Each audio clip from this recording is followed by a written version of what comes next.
Even Than's prior of 1 in a million for the resurrection is ludicrously too large, despite his insistence that this is a very skeptical prior. A very simple estimate, taking the entire known population ever to have lived on the planet, around 100 billion, with at most one resurrection, puts it at below 1 in 100 billion. Also, you have to establish that the evidence is in fact independent for this calculation to be done in this way. For the Gospels, this is almost certainly untrue. There is clear evidence of non-independence in the reports. So this only works because they treat testimony as reliable when it lowers the prior and unreliable when it helps Christianity.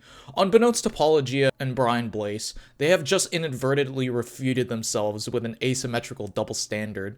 The first horn of this atheist dilemma goes something like this.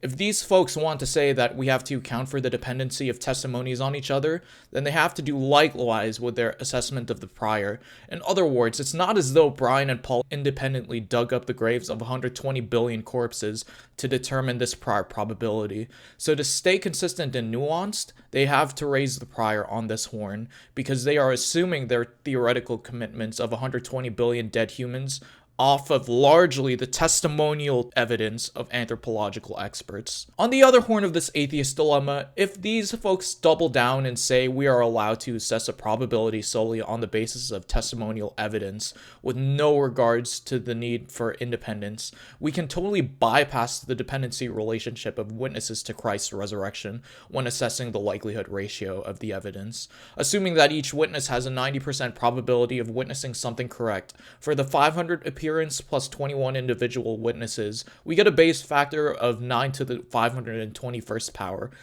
Like, our numeral systems don't even have consistent words to describe a number that large, but I can assure you that a likelihood ratio of 100 quattursexagen to centillion far outweighs a prior probability of 1 in 120 billion.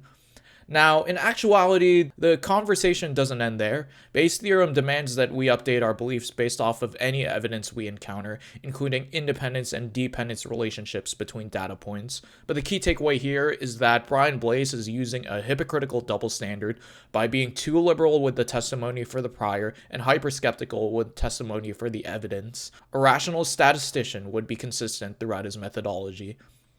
If you want to see more of this type of reasoning on my channel, be sure to subscribe, support on Patreon, or join the Discord. But until then, Christianity is true, apologetics is based. This is your boy Apollo signing out.